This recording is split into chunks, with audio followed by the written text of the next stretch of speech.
Thank you, everyone. And now that the chairs are sorted out, thanks first of all to all of you to be here today this morning, and thanks also especially to our panelists. So we have 6 panelists in this morning's panel discussion.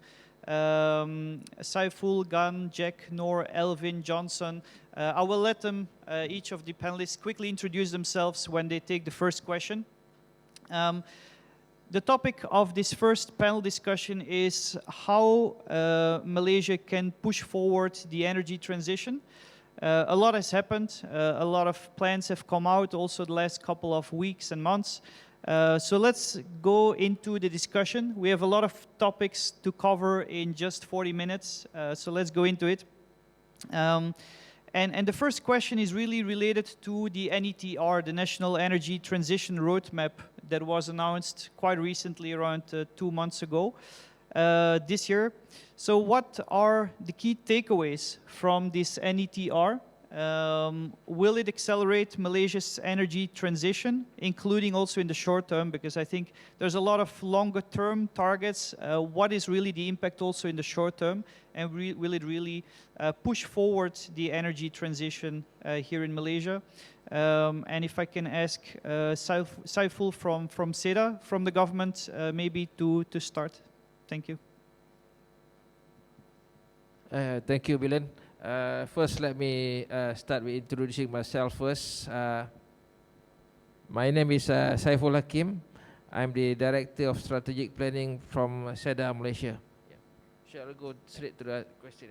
So, just a quick on the NETR that's recently launched by our Prime Minister. The key things that I would like to highlight here, if you look at the NETR in Malaysia, we have done it some differently from other countries. The main thing is most of the energy transition in other countries led by the Energy Ministry. But now in Malaysia, the NETR was led by Ministry of Economy, which shows that we link the energy transition into the economic growth, job opportunities, investment. So this shows how important the energy transition to the nation economy. Secondly, it will also provide a positive signal to the investors. So it shows the government direction, government support and seriousness in supporting energy transition, and this will provide a good positive signal to the investors and industrial players. And then in terms of how will it accelerate the energy transition, if you look at the NETR, there are 10 flagship projects. The key thing are the 10 flagship projects that will give a high impact on the energy transition. So we do it, most of this project is something not the regular project, it's something that is something different that we have done it before. So we are hoping that this project will give a big impact to the energy transition. That's a quick one. Thank you. Thank you. And maybe also Gan and Jack. Thanks. Good morning, everybody. I'm Gan. I'm the Group CEO of Leader Energy. Leader Energy actually is a IPP power plant developer, spending slightly more than 1,000 megawatt across Southeast Asia and Taiwan. On NETR, as from part of the private companies in Malaysia, we are really excited. But at the same time, we are a little bit concerned also because out of the 10 flagship programs, basically I think it's cover almost all area, all aspect of development in Malaysia. But we are also waiting for more details coming out from the government, how this be implemented. And we really hope that maybe it will be fairly given a chance to all developers and all companies to participate in it, but not just limit to a few GLCs or a few companies. But at the same time, we are excited, and definitely I think it will be a good move for all the RE player in Malaysia. That's it. I'm Jack. I'm a lawyer and I advise on the development of energy transition and infrastructure projects. So I think I'm sure everyone here has read the NETR, right, cover to cover many times. But I think that there are three. The takeaway that I get from it is that the government is serious right? Mainly because things have already been put into practice, right? So there's always the theory part of it and the practical part of it, and of course it's always easy to come up with a policy document, right? But I think in practice, I think the energy efficiency bill has already been tabled in Parliament. I think twice. There's already been 2 readings, right? And if you look at the language, it will mandate audits, right, on certain consumers. So consumers using power above a certain threshold, you're forced to have an audit ready. You need to get people to come and audit you, right? I think office buildings as well, right? So that is already the first plank of it, right? The seriousness of it. I think secondly would be the energy exchange, right? So there's been this whole long talk about import and export of energies, that changing of government positions. But I think the language that's been put to the media by the government is that it's already being considered, right, this month, and hopefully something concrete will be published very soon, right? Because Singapore, the EMA in Singapore is closing the RFP quite soon. I think end of the year, so we need something for that. Of course, this energy transition. I mean, this is for Singapore, right? Building power plants, exporting energy, there is for Singapore. But I think it's something that's already raised in the NETR, right? And it's already been put in place, right? Put in practice, right? I think the last would be policy, right? So I think a lot of the time, policy is policy, right? Are we going to put it into practice? I think this is also coming in terms of rationalization of subsidies, right? The government is already putting in place to sort of trial their program to rationalize, right, the subsidies for oil. So 3 of these, I guess the main takeaway is that the government is serious and we can expect more. Thank you. Noor and Johnson, if you can also quickly introduce yourself and maybe still at the NETR, any views in terms of, is it ambitious enough? And also, is it realistic? Yeah. All right, good morning everyone. My name is Noor Shahiwan. I am from Sangkrok Solar. We are specialists in off-grid solar energy solution. So back to the question, where we have 70% of target by 2050.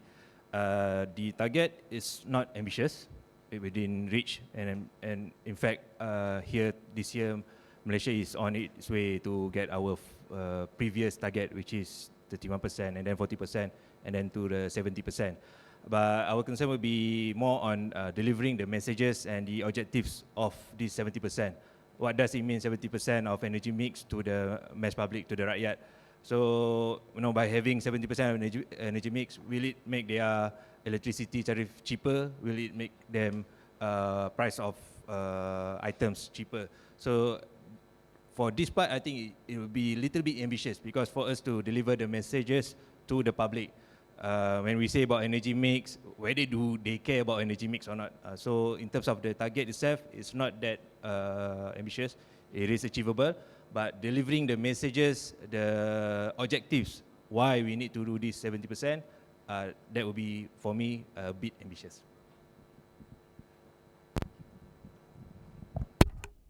Hi everyone, I'm Johnson Lam, Chief Innovation Officer from Source Energy. So basically we are a residential solar provider, and we also install off-grid solar small system ecosystems in Orang Asli villages, all right? And we focus a lot on education as well. So I echo Noor, because end of the day, from a residential and community perspective, this is quite ambitious. It is because for NETR, right, it is all sectors of whether it's business or communities are also involved in this. And coming from the educational perspective and the consumer's perspective, right, there's a lot of education that needed to be driven towards that, right? Because end of the day, we needed this to come from a community-driven action as well. If communities or residents do not understand the importance of moving towards green energy or this energy transition, or the importance of climate change itself, then it's going to be like a top-down approach all over again, everything, waiting for policies and government to take actions, right? And we wanted this as a whole, so everyone has to be working together.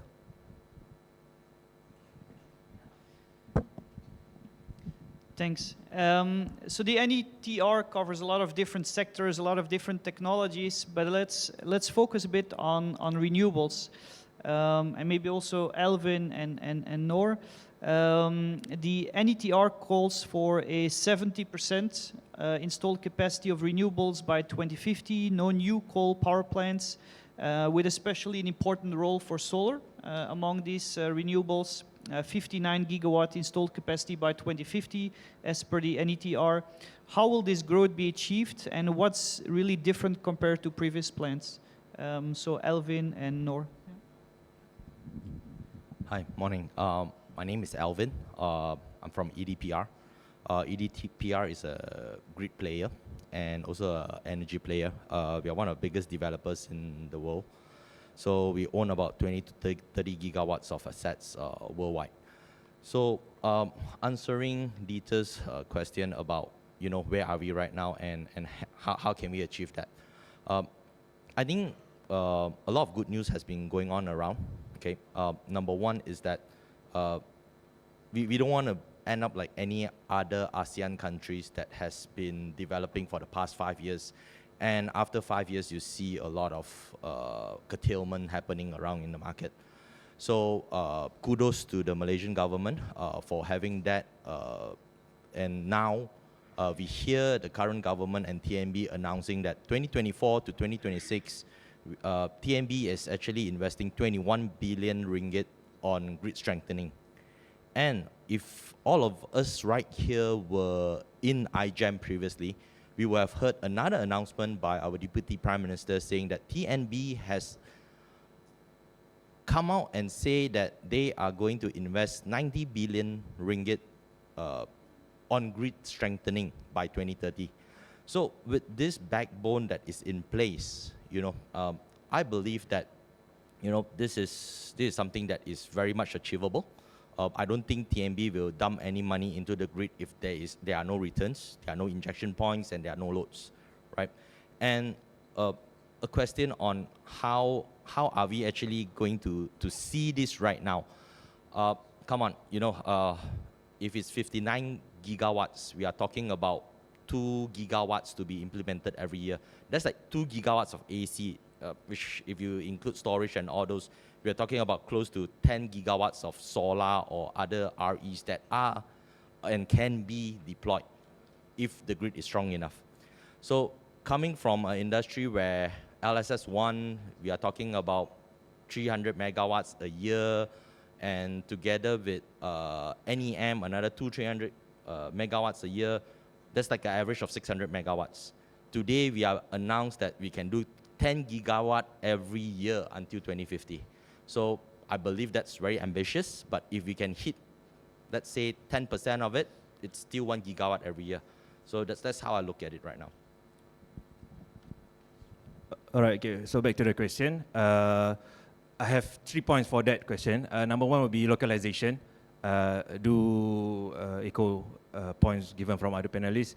How we do this NETR, especially in the energy transition, where we make it towards our needs, towards Malaysian custom requirement, and also how we're going to progress in our own aspiration and also vision.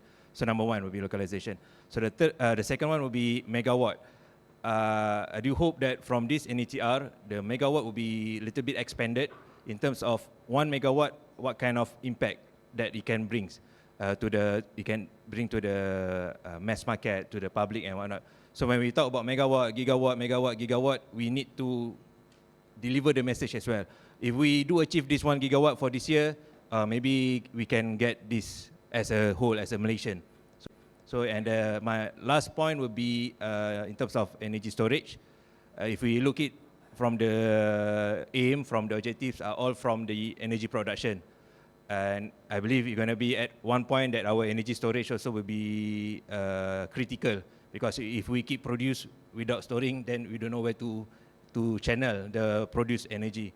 We don't want to become, especially when we focus in solar energy, as you all know, then we will produce during daylight, and then we have issue, you know, during the transition between day and night. So that will be my answer. And further zooming into solar, where do you see most growth and opportunities in Malaysia's solar PV sector? Is it more utility scale, large scale, or rather distributed, for example, solar, rooftop solar? how will smaller versus large, local versus international companies benefit or play in this solar growth?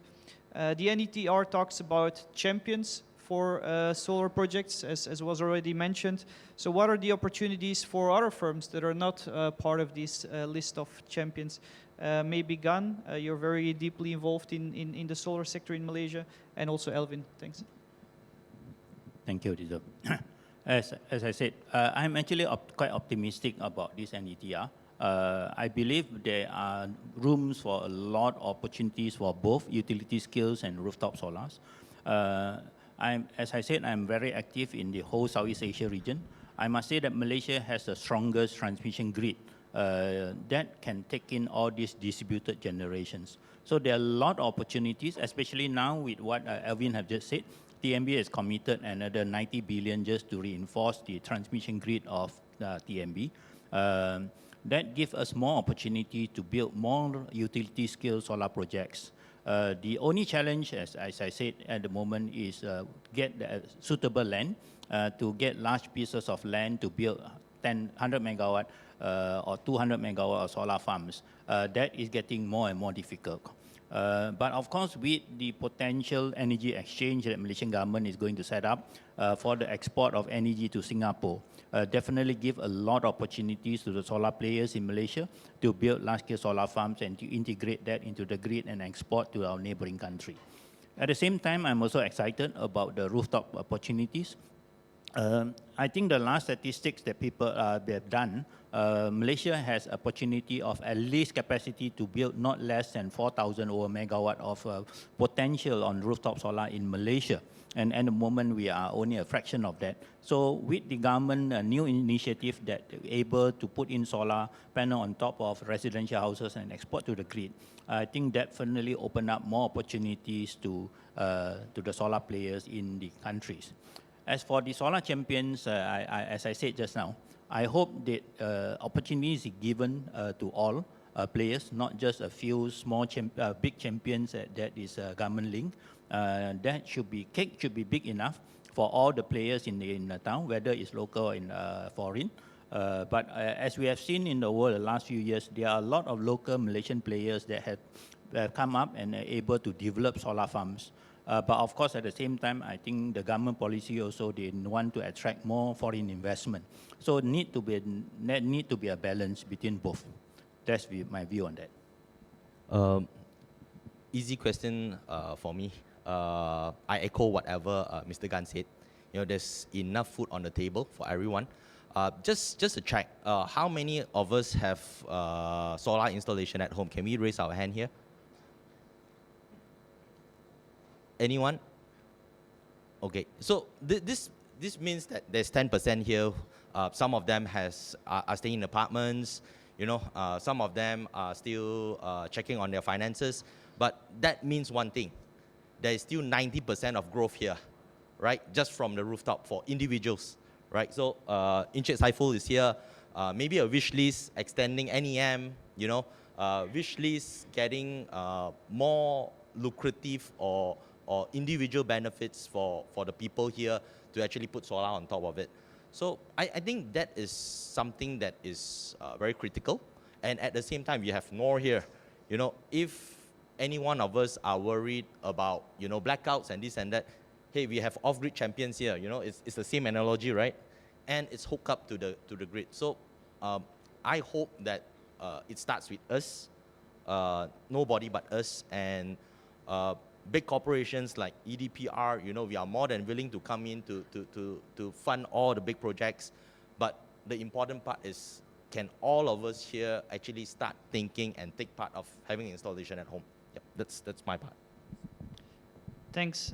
Moving to grid and storage. We already discussed that relatively, and compared to other countries in the region, Malaysia has a strong grid. We've avoided curtailment like has happened in other countries, especially also Vietnam the last couple of years.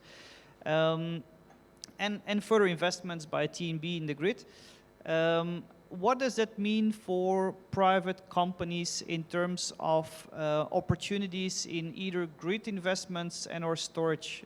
To which extent is that possible and allowed in Malaysia in the next couple of years?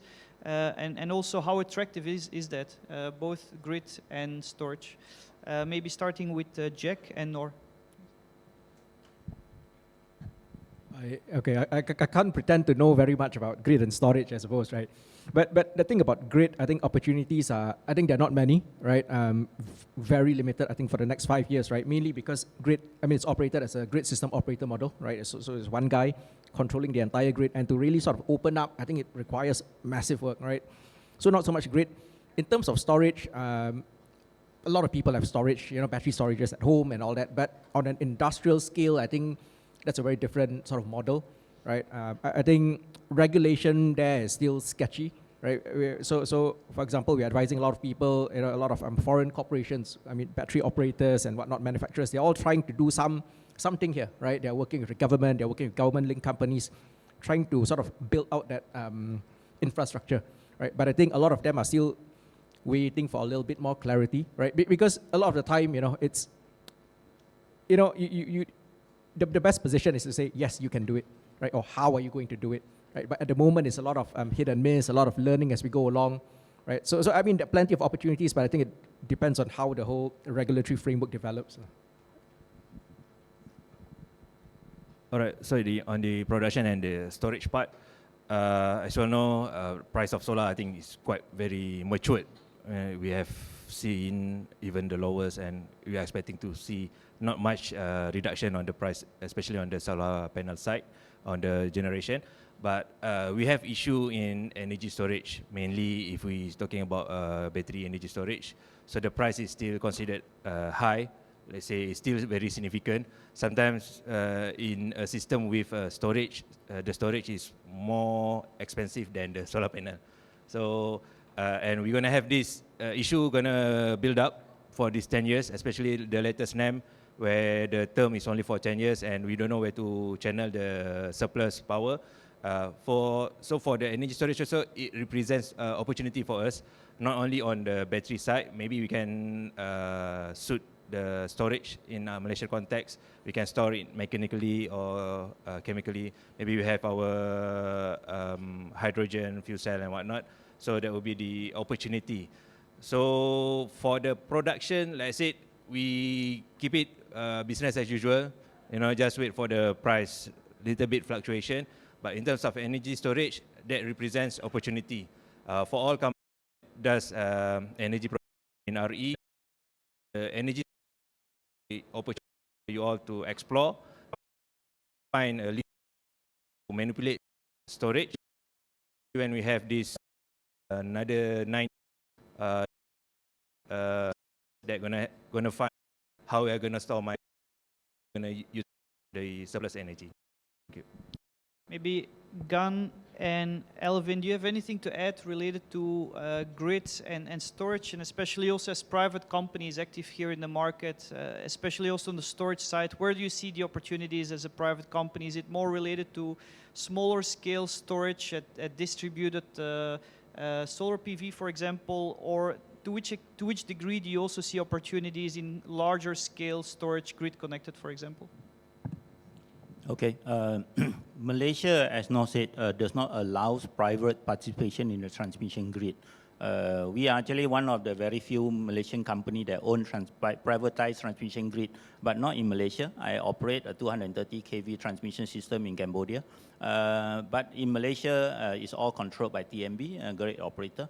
As for the storage, one of the key things is the policy that we need in Malaysia to have, because normally for storage to really, there are many benefits of storage. One of them is you store excess energy during low tariff, and then you export the power during high tariff. So in order for that to materialize, you need two different tariff systems. At this moment, most of the residential is a single tariff, whether it's a middle of the night or daytime, is a one tariff system. So it is quite difficult for a battery operated to have that storage system, basically to store your battery during low tariff time, and then you export it during the peak hour. So that government need to change that policy in order to implement that. Yep. Battery. Nor said that, you know, we've got to wait because of the price. Mr. Gan mentioned it spot on. You know, we have a grid that is controlled. Just to tweak it a little bit, we have no power as well in Kulim. But again, it's just 2 or 3 players that are in Malaysia. Let's put it this way. We started back in FIT days, right? A lot of subsidies, a lot of things. That's why we have big boys in town right now. Zamaiden, Solar West, you know, Leader, and a lot more that I would have missed, right? So to me is that we have a lot of capital funds outside of Malaysia. And we have cross-border, we have industrial parks, we have third-party access. We believe and we suggest that the government should actually take this opportunity. Take this opportunity to actually start, instead of doing FITs that will actually dig deep into our pockets or future of our generation's pockets, you know, use capital funds, private funds to actually initiate this, you know, and I'm sure once this is actually initiated, there will be a lot of mass production. And at some time, this mass production will create a demand and supply issue. And that's when I see a lot of battery suppliers, which could be in this room, could be supporting people like Noor and saying that, hey, let's showcase some projects, you know, 100 kilowatt, 200 kilowatt hour, 1 megawatt, and, you know, benefit the people of it. So from what I see right here is that it will happen, and I hope it's going to be soon. Thanks. Moving on to hydrogen, which has been much talked about in the last couple of months and weeks. The NETR includes targets for hydrogen, 2.5 million ton by 2050, the establishment of hydrogen hubs by hydrogen hub by 2030. We also had the hydrogen economy and technology roadmap released just last week and a few days ago. So Johnson, how do you see the opportunity for hydrogen in Malaysia, and will it be cost competitive? All right. So of course the potential can be high, as well as the cost, right? So first of all, I mean, I'm very excited that we got the opportunity over here in Malaysia to be testing one of the first, or not one of the first, the first hydrogen tram built in the world, right? Over in Kuching, Sarawak. And looking at hydrogen adoption and initiatives, of course, Sarawak is the place to go.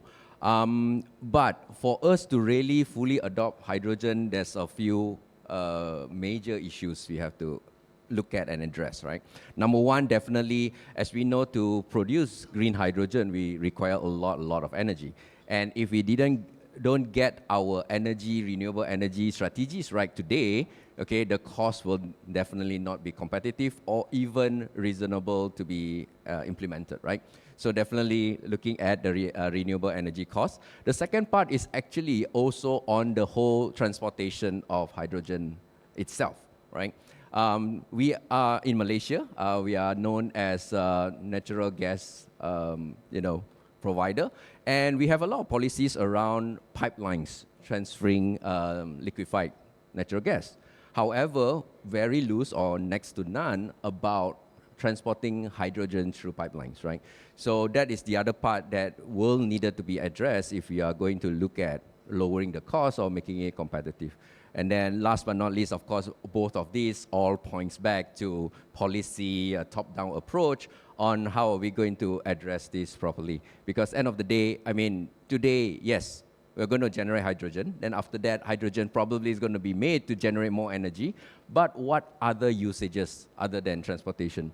Because if we're going to apply back hydrogen to our industry, then a lot of even the manufacturers' appliances have to be changed and modified to accept a different form of energy, right? So pretty much still an infancy stage and lots to do. Saiful, Malaysia has abundant bioresources. What is the government planning to leverage that, especially also for electricity production? Okay, thank you. Okay, talking about bioenergy in Malaysia, bioenergy seems to be not that glamorous as compared to solar. And I guess most of the audience here are mostly are solar players or are interested in other kind of energy.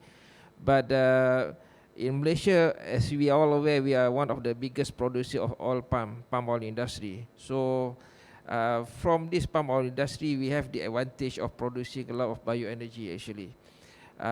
So far, most of our bioenergy delivered through the feed-in tariff program. In Malaysia, the total of connected RE capacity currently, as of December 2022, is around 24%. That means 24% of the connected capacity came from RE sources such as large hydro, mini hydro, solar, and also bioenergy. So out of this 24%, bioenergy only contribute about 2 to 3%. From this 2 to 3%, the amount of feed-in tariff which is connected to the grid is only about 200 megawatt. 150 megawatt from biogas and 50 megawatt from biomass.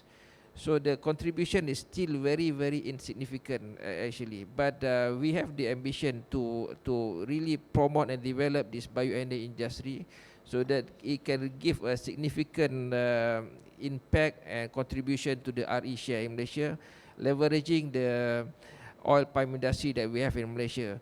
But actually, there are many challenges facing in this bioenergy industry.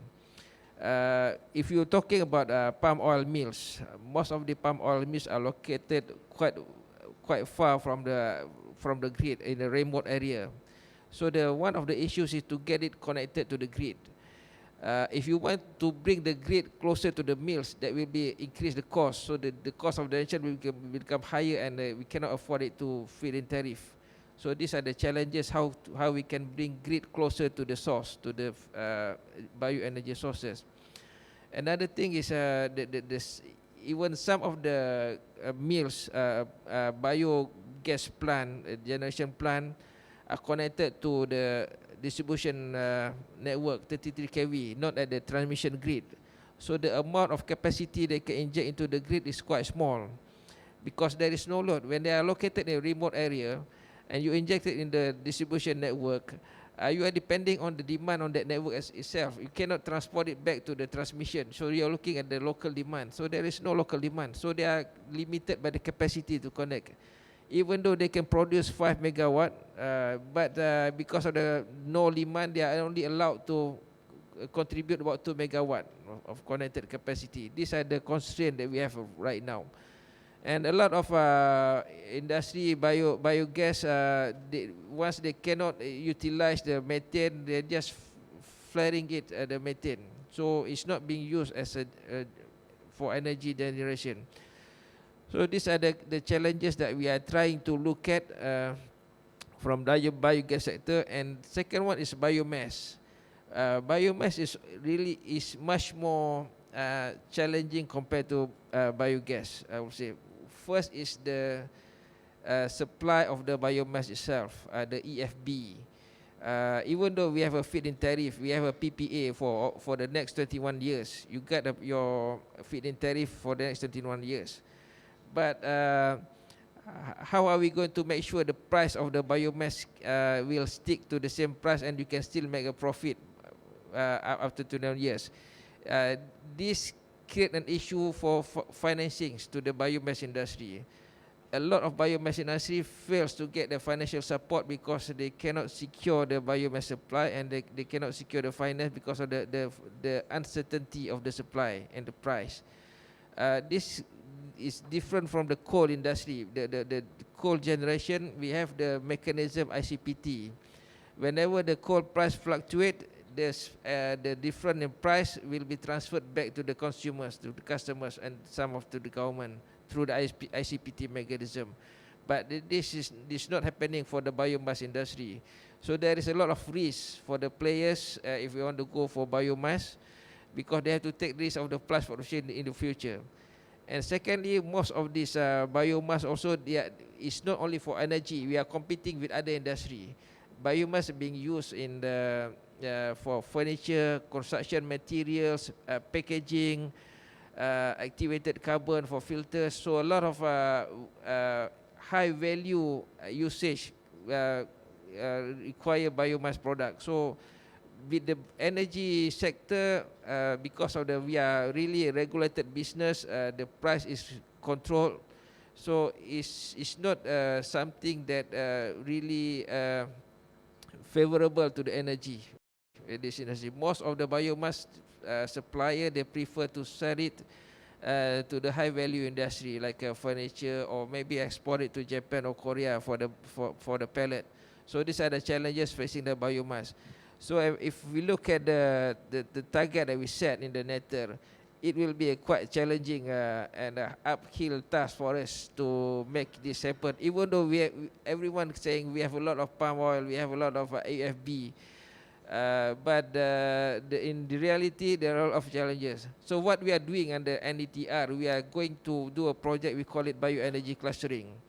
Bioenergy clustering is we are going to cluster nearby mills within 10-kilometer radius, smaller mills, to collect all the biomass, to combine, so that we can have an economy of scale to create a bigger capacity of power generation plant. Currently, if the plant is small, there is no economy of scale, and it's not feasible for them to develop a smaller size of power plant. So we need to create this economy of scale through the clustering. We cluster all the mills that can produce the gas, that can produce the biomass, so that we can create a bigger capacity of bioenergy plant. And we are looking at the mechanism also, how to connect it to the grid without impacting the capex of these developers. So these are the things that we are looking at that under the NDTR. At the same time, we are also looking if there is a possibility of how we can utilize energy. We can get energy off grid, make it use for other purposes, for locally or for other purpose without connecting to the grid, just to make use of the biomass and biogas product.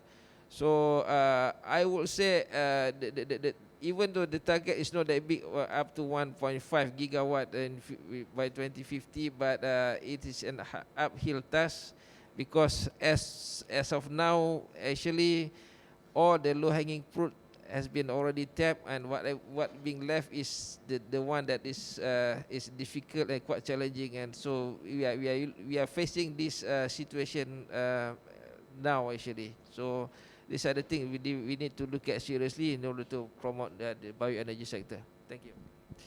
Good. I think we're kind of reaching the time limits of the panel discussion. Before we go into the final kind of closing question, maybe just one more question on EV and EV charging. Because the NETR also calls for 80% of EV penetration by 2050. So maybe a question for Gan and Elvin, as companies involved in the renewable sector in Malaysia, what does it mean for you in terms of opportunity? Thank you. EV deployment actually is a chicken and egg story.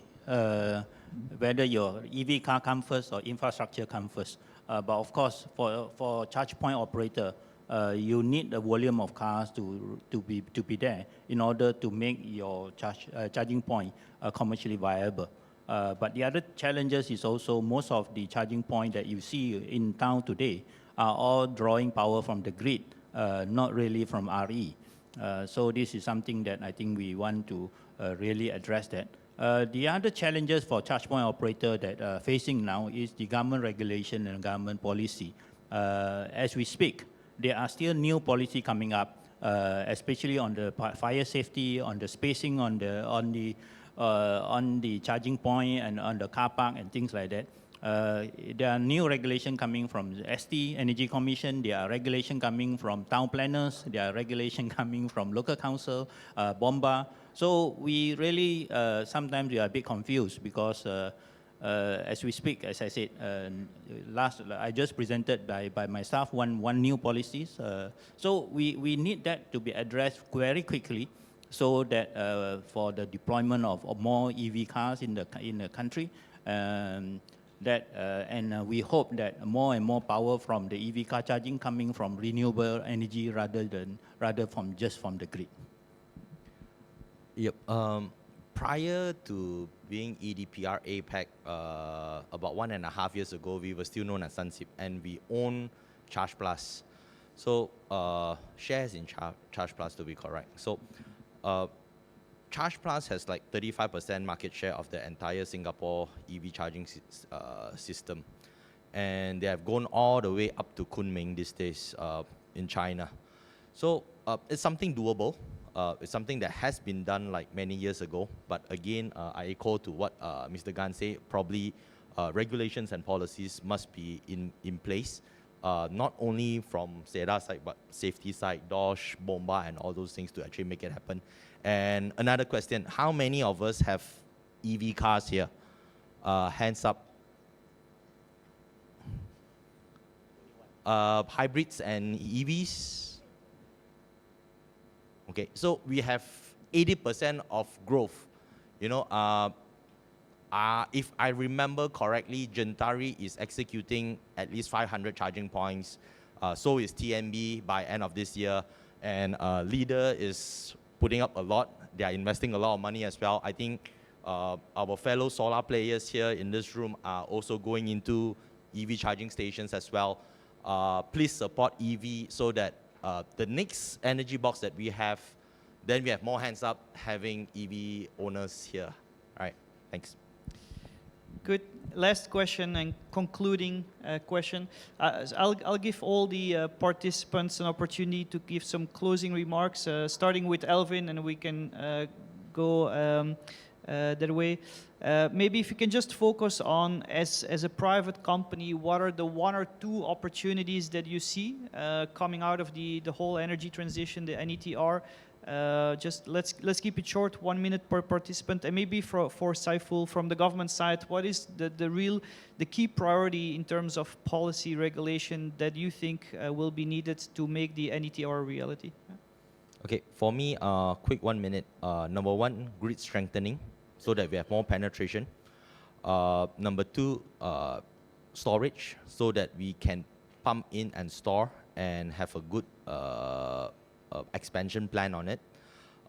And number 3, if we need to actually tap on this, of course it's always Malaysia first, but if there are excess of green energy, you know, do look into cross-border electricity scheme.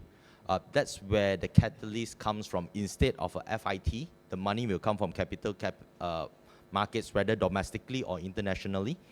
And you know, the tariff is lucrative enough to boot up all this kind of storage that there is. That's all from my side. Saiful and Johnson? Okay, first in terms of incentive. So it should be an incentive for the energy storage, because Indonesia will be critical in future if we need to have more higher penetration to the grid. So incentive is the key things to incentivize the energy storage. Second is the mechanism on TPA. I think with the TPA implementation, this will unlock a lot of things. So a lot of creative business model can be come up with these TPAs. And second is on this incentive on new technology. We are going to develop other sources of renewable energy, but this technology is still expensive, but we need a mechanism to incentivize this new technology. Thank you. All right. Yeah, I will re-emphasize from the residential solar perspective. I think a lot of it has been covered by all these great veterans over here as well, right? So, of course, with the NETR, there's a lot of opportunities, and I think a lot of private companies are really excited about that. But at the same time, frankly, if I may, right, it also leaves us a little bit puzzled on what's coming next, right? Two things that's, of course, will impact especially the smaller solar companies and residential solar companies will be, one, the question of whether NEM will be renewed, right? Because that will then change the landscape totally and give more opportunities for residential and private house owners to adopt into solar, right? As per also, mentioned by Noor and Alvin. The second part is then, if it's not, or in the near future, we have to look into battery. Today, of course, we know batteries ROI is going to be super long, okay, because of the cost. So hopefully more incentives and other ways of able to bring down the cost, right? Noor, Jack, and Gan? All right. Okay. So to conclude, I mean, in terms of NETR, it is a beautiful roadmap, beautiful, well planned, well studied, and whatnot. But I think two things for us as a market player. It's up to us actually for us to deliver and to translate this roadmap towards achievable results. So that will be the first one, because when you talk, like I said, when you give the numbers and whatnot, what does it mean to the mass public, which is the mass public is our user, our clients. And on the second thing, creativity on the business model or financial model, where we do have this top-down political will and whatnot, but it's up to the market players also how you represent, how you utilize the opportunity given by the policy and the regulation on to grab the market share and to make sure they do understand by doing certain initiative, they also can be part of the roadmap. Thank you. I think since we have a regulator here, right, I think there's just one very simple answer as to how to make NETR a reality. Very simple. Liberalization of the industry, right? Really, I mean, this is an elephant that no one talks about, right? And no one wants to raise it, but this is absolutely required because you want to talk about money, capital, plenty, a lot of funds, right? Infrastructure funds, they are trying to put money in. They want to buy projects, develop projects, they just find it so difficult, right? And the size of the projects are so small, right? If they're going to come in, develop a 30 megawatt plant and then get out, I mean, might as well they go to Vietnam or somewhere else. I mean, that is just a reality, right? But I think it's just something that no one wants to talk about, but that's just one single thing that I think will sort of give you that quantum leap, right, to just develop the industry. I support Jack's 100%. They are actually not lack of company, not lack of fund that willing to invest in Malaysia. We are one of them. Instead of rather for me go all the way to Vietnam, to Cambodia, or to Taiwan, I would rather to come back to Malaysia and invest in Malaysia. So opportunities, as I said just now, I hope the distribution of the big cake is fair to give all the opportunities. At the same time, I'm personally very excited about the RE zone. They are big enough. There are a few hundred megawatts coming in, in fact, a few thousand megawatts.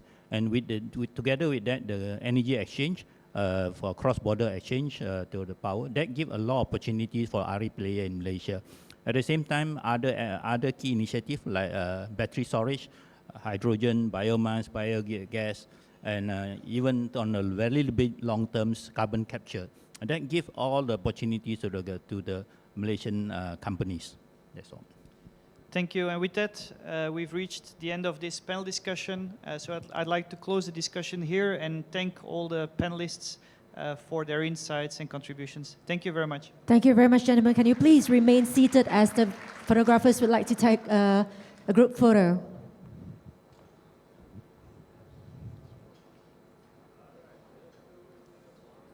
A big smile on the face, everyone.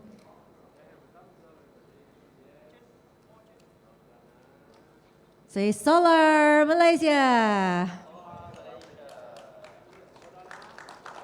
Okay, a few more shots of video, please.